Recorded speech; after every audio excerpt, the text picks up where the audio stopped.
नाही, आताच्या घटकेला ऐकावं ते नवलच अशी स्थिती आहे.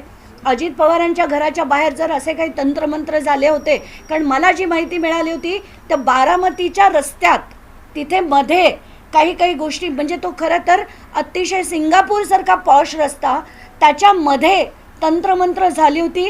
ही मी तेव्हा बातमी ऐकली होती. म्हणजे मला वाटतं 28 तारखेला त्यांना, मी आजही म्हणते की त्यांचा ॲक्सिडेंट हा केवळ ॲक्सिडेंट नव्हता. तर त्याच्या 2च दिवसाच्या नंतर मला एका खात्रीलायक सोर्सकडनं कळलं होतं की बारामतीच्या मेन रोडवर अशा सगळ्या अघोरी प्रकार झालेले होते. आता याच्यात त्यांच्या घराबाहेर होते की नाही हे मला नाही माहिती, पण हे जर होत असेल ना तर अतिशय हॉरिबल होते. नीरज जाधव करून खरातांचा कोणी एक गाय तो देखील या सगळ्याचा मास्टर माइंड आहे असं समजतं. आत्ताच्या घटकेला ते देखील नाव माझ्याकडे आलं आहे. पण जसं मी म्हटलं, काल एक तर ते व्हिडिओ बघून आणि त्याच्यातले फोटो बघून डोकं इतकं बधीर झालं आहे.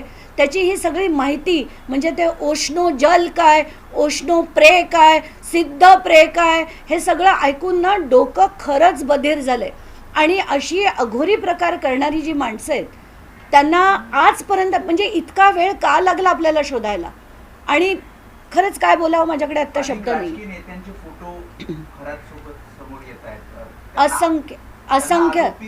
समजायचं का, म्हणजे त्याच्यात ते दोषी आहेत असं समजायचं का? कारण असंही आहे, काही जणांनी अशीच भेट घेतली, काही जणांच्या संपर्कातही नव्हते, तर काही जण त्यांना वारंवार भेटायचे. एक्झॅक्टली. आता आम्हाला मला जी माहिती मिळते ती अशी आहे की काही राजकारणी त्यांच्याकडे अगदी नुसतं सल्ला घ्यायला किंवा अमुक करायला जायचे, पण काही राजकारणी गाड्या पाठवून जो हा ओशनो जल हे त्यांच्याकडनं घ्यायची, ती नावंसुद्धा आली आहेत. पण मला खरंच इतकी किळस येते की कसं बोलावं आता हे देखील सुचत नाही आहेत. पण महाराष्ट्रातली सगळी टॉप नावं आहेत एवढं मात्र खरंच म्हणावं असं वाटतंय. हे जे काही उष्ण जल आहे किंवा ज्या काही हाच त्यांच्या पैसे मिळवण्याचा मूळ स्रोत होता का? बिलकुल. आणि त्याच्यातला जसं मी म्हटलं, तिरुपती बालाजी ट्रस्टचे जे ट्रस्टी होते ते तर हेलिकॉप्टर पाठवून हे उष्ण जल घेऊन जायचे.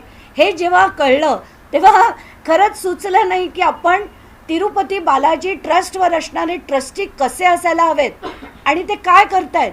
हे सगळं ऐकून ना खरंच किळस यायला लागली. मला राजकारणाचीच किळस यायला लागली. एवढंच नाही तर जेवढे राजकारणी आणि त्याच्यात महाराष्ट्राची मोठी मोठी नावं आहेत हे ऐकल्यानंतर तर फारच धक्कादायक वाटलं. पण ते नेव्हीमध्ये होते,